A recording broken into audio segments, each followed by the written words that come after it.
It was well past midnight when the CEO of a major corporation, disguised as a maintenance worker, walked through the dimly lit hallways of one of his company's warehouses. He was conducting his undercover program, a personal mission to understand the struggles of his employees. The night was silent, except for the hum of security cameras and the faint sound of pages turning. As he turned a corner, he saw something unusual: a man in a security uniform sitting on a small stool, reading from a thick textbook with only a flickering flashlight. Curiosity drew the CEO closer. The guard didn't notice him at first, lost in concentration as his lips moved silently over the words. His uniform was slightly worn, and beside him was a thermos, a half-eaten sandwich, and a small notebook filled with scribbles. The CEO cleared his throat softly. Startled, the guard quickly stood up, saluted nervously, and apologized for being distracted. "I'm sorry, sir. I was just trying to get some studying done during my break," he explained, his voice humble and slightly embarrassed. The CEO smiled beneath his disguise. "Studying, huh? For what, if you don't mind me asking?" he said casually, pretending to be another night worker. The guard hesitated for a moment, then sighed. "For my engineering exams," he admitted quietly. "I'm trying to finish my degree. I couldn't afford to stay in school full-time, so I work here at night and study when I can."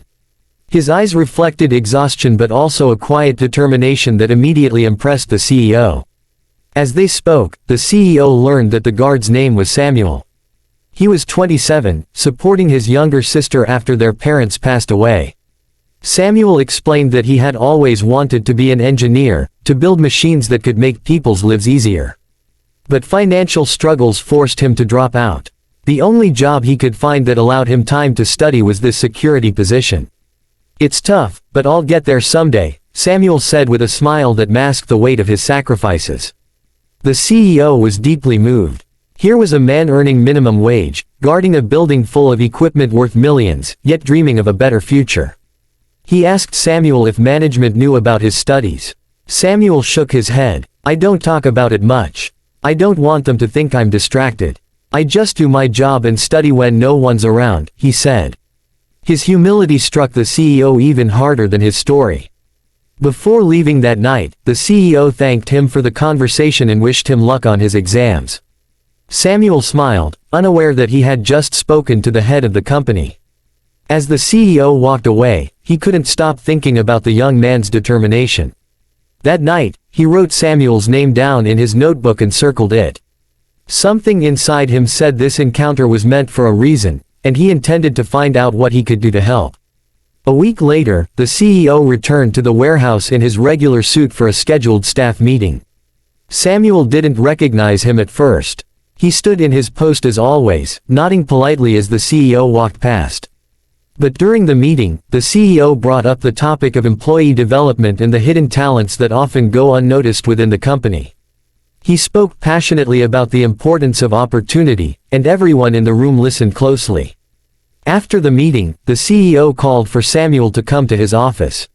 Nervous and confused, Samuel walked in, standing rigidly by the door. "You can relax, Samuel," the CEO said kindly. "We've met before." Samuel looked puzzled until the CEO smiled and said, "I'm the maintenance worker you met last week." Samuel's eyes widened in shock as realization dawned on him. He immediately apologized, but the CEO waved it off with a laugh. "Samuel," the CEO said, leaning forward, "your dedication moved me. You reminded me why I started this company, to build, to innovate, and to give people like you a chance." Samuel listened, barely able to process the words. "I've read your personnel file," the CEO continued, "and you've had an impeccable record here. You show up early, never complain, and work extra shifts when needed. That's the kind of character that deserves recognition." The CEO then asked about Samuel's studies in more detail, what subjects he enjoyed, what he struggled with, and what his goals were. Samuel spoke shyly at first but grew animated as he described his fascination with machines and design. "I want to create something that lasts, something useful," he said. The CEO nodded thoughtfully, his mind already forming a plan. The next day, Samuel received a call from the HR department asking him to come in. He feared he was in trouble for studying during work hours. But instead, when he arrived, he was handed an envelope. Inside was a letter stating that the company would sponsor his university tuition, full coverage until graduation, and offer him a paid internship in the engineering department. Samuel was speechless. He read the letter twice, trembling with disbelief. Tears filled his eyes as HR explained that this was a personal decision by the CEO himself. He said, "You earned it," the HR manager smiled. Samuel couldn't find words, just a quiet, "Thank you," repeated over and over. That night, he went home and showed his sister the letter. She cried too, hugging him tightly. "You did it, Sam," she whispered. "You finally did it." Word spread quickly through the company. Many employees were inspired by Samuel's story. Some began taking night classes, others volunteered to mentor junior staff. The CEO noticed the shift in attitude, a spark of hope and ambition spreading through his workforce. It wasn't just about Samuel anymore, it was about the culture of possibility that one act of kindness had awakened.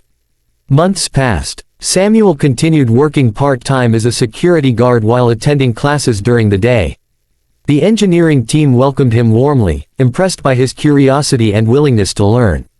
The CEO checked in occasionally, offering encouragement and sometimes just sharing a cup of coffee.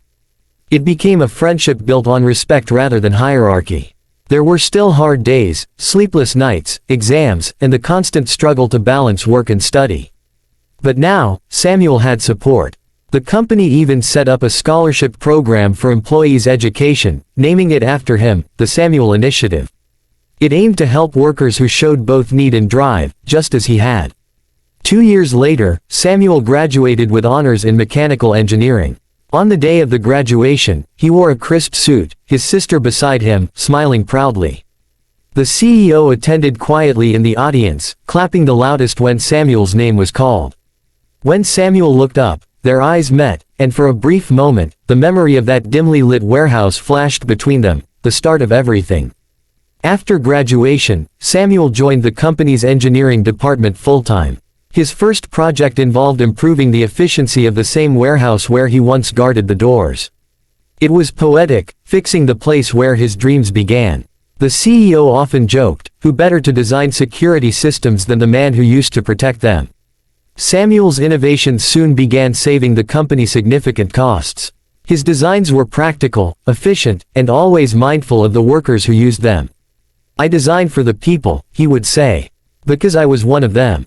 His humility and gratitude never faded, even as his position and salary grew. The CEO often told Samuel's story at leadership conferences, never mentioning the company's name but always emphasizing one message: talent is everywhere.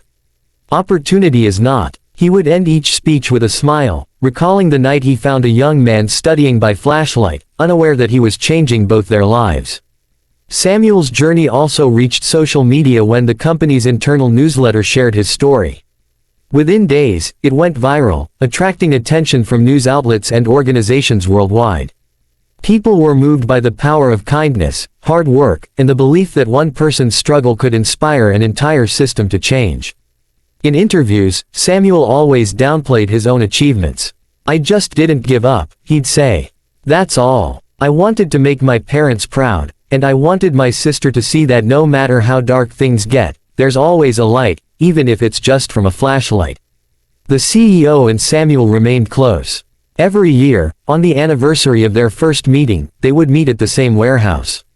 Samuel would bring his old flashlight, now cracked and faded, and place it on the CEO's desk. "This little light started it all," he'd say with a grin. It became their private symbol, a reminder of what faith and compassion can do. As years passed, Samuel became a mentor to other employees, guiding those who struggled with similar challenges. He always made time to talk, to listen, and to remind them that dreams don't expire just because life gets hard. His office was filled with books, blueprints, and photos from the nights he once studied in silence. Eventually, the CEO retired, passing the leadership torch to new management. At his farewell ceremony, he told one last story, about a guard who refused to let hardship extinguish his hope. "I came undercover to learn about my employees," he said, "but I left inspired by one." Samuel was in the front row, tears in his eyes. After the speech, Samuel approached the CEO and handed him the same flashlight. "You kept the light shining for me," he said softly. The CEO smiled, shaking his head. "No, Samuel, you were the light all along." The crowd erupted in applause, not just for the men before them but for the message they embodied. Years later, a plaque was installed in the warehouse, dedicated to those who work in silence, dream in darkness, and rise in light. Beneath it was Samuel's old flashlight, encased in glass. Workers would pass by and touch the glass for luck, whispering that it reminded them to never stop believing. The story of Samuel became a legend within the company, told to every new employee on their first day. It was no longer just a story about a CEO and a guard. It was about humanity, empathy, and the invisible potential hidden within ordinary people waiting for someone to notice. And even now, when night falls over that same warehouse, a faint light can still be seen near the security post. Not from a flashlight anymore, but from the dreams that never stopped glowing. Because one man believed, and another cared enough to see him.